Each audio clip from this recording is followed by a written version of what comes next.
अस्सलाम वालेकुम, welcome back to my channel. नरगिसी कोफ्ते बनाना सबको बहुत मुश्किल लगते हैं और ये एक ऐसी रेसिपी है जो हम दावतों में बनाएं तो दावतों को चार चांद लग जाते हैं। आसान तरीके से कैसे नरगिसी कोफ्ते बनाएंगे कि बिल्कुल ना बिखरें ना टूटें और ना ही इसमें कोई क्रैक्स आएँ। तो चलिए शुरू करते हैं।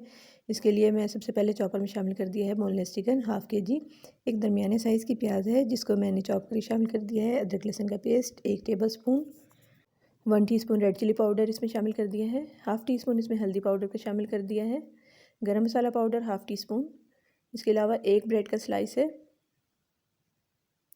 थोड़ा सा इसमें हरा धनिया और एक हरी मिर्च है जिसको बारीक चॉप करके शामिल कर दिया। सब चीज़ों को हम अच्छे से ग्राइंड कर लेंगे। अच्छा सा हमारा पेस्ट रेडी हो गया है कोफ्तों के लिए, बिल्कुल ही फ़ाइन पेस्ट होना चाहिए। तो इसको मैं निकाल लेती हूँ किसी बर्तन में। मैंने इसके लिए 5 अंडे इस्तेमाल किए, आप 6 अंडे भी ले सकते हैं। अंडों को मैंने हार्ड बॉईल कर लिया और जो मैंने मिक्सचर तैयार किया था उसको 5 हिस्सों में डिवाइड कर लिया है। साथ ही थोड़ा सा मैंने पानी रख लिया है, हथेली को मैं पानी लगाऊंगी। आपने इसी तरह इक्वल डिवाइड कर लेना है पहले से आपके पास जो भी मिक्सचर है। अंडे को इसमें रखेंगे और रैप कर देंगे। इस तरह से हम चारों तरफ से प्रेस कर करके इसको रैप कर लेंगे, मतलब इसमें कोई क्रैक नहीं आना चाहिए, बिल्कुल स्मूथ होना चाहिए। और दूसरे ये है कि जब भी आप ये कोफ्ते बनाएंगे तो पहले से एक ही दफ़ा में आपने जितना मिक्सचर चाहिए लेना है, बार बार इसमें ऐड करना या निकालना नहीं है। उससे ये होता है कि फिर पैचेस पड़ जाते हैं और जब हम कोफ्ते बनाते हैं तो वो फट जाते हैं और टूट जाते हैं और इसमें क्रैक्स आ जाते हैं। तो ये देखें कितना अच्छा से रैप हो गया है, कोई इसमें क्रैक वगैरह नहीं है, बिल्कुल स्मूथ से है। इसी तरह हम बाकी अंडों को भी कर लेंगे। थोड़ा थोड़ा सा हथेली पे पानी लगाते जाएँ तो उससे ये होगा कि आपका ये जो कोफ्ता है बहुत स्मूथ सा बन जाएगा। देखिए इस तरह से हम हथेली को पानी लगा लेंगे तो कोई ज़रूरत नहीं है मतलब ऑयल वगैरह लगाने की, पानी से भी बहुत अच्छी तरह से बन सकते हैं। सारे कोफ्ते इसी तरह से हम बना लेंगे। अब ग्रेवी तैयार कर लेते हैं इसकी। आधा कप मैंने घी का लिया है।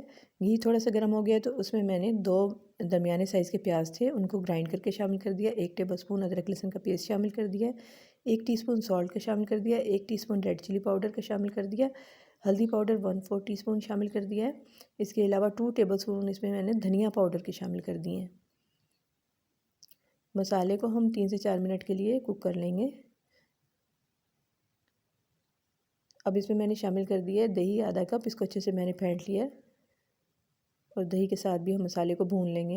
इतनी देर तक भूनेंगे कि दही का पानी खुश्क हो जाए, घी अलग नज़र आने लगे और जो इसका मसाला है वो दानेदार हो जाए। अब इसमें हम ये कोफ्ते रख देंगे।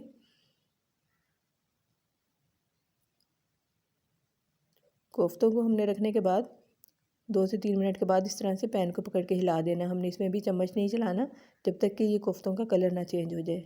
चारों तरफ से जब इसका कलर चेंज हो जाएगा तो फिर हम इसमें चम्मच का इस्तेमाल कर सकते हैं। देखें बिल्कुल ये अपनी जगह इन्होंने पकड़ ली है, अब ये ना टूटेंगे ना बिखरेंगे। इसमें मैंने शामिल कर दिया है आधा कप या 1 कप जितना भी आप चाहें पानी इसमें शामिल कर सकते हैं।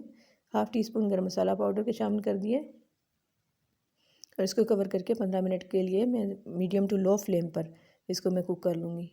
देखिए 15 मिनट में कोफ्ते जो हैं ये गल गए हैं ऊपर से भी और मज़ेदार से हमारे कोफ्ते रेडी हो गए हैं। एंड पे इसमें शामिल कर देंगे हरा धनिया कटा हुआ। मज़ेदार हमारे नरगिसी कोफ्ते बिल्कुल परफेक्ट रेसिपी है। आप इसको आंखें बंद करके ट्राई कर सकते हैं, बिल्कुल भी आपकी ख़राब नहीं होगी। कैसी लगी आपको रेसिपी आपने मुझे ज़रूर बताना है। तो चलिए डिश आउट इसको कर लेते हैं कोफ्तों को और मैं आपको इसको काट के भी दिखा देती हूँ कि अंदर से कैसे लगते हैं। बिल्कुल फेस्टिव डिश है, आपने ज़रूर ट्राई करनी है ईद पर भी और रमज़ान में भी, और इससे पहले आप बना के देख लें ताकि आपको अंदाज़ा हो जाए कि कैसी बनती है। Thanks for watching.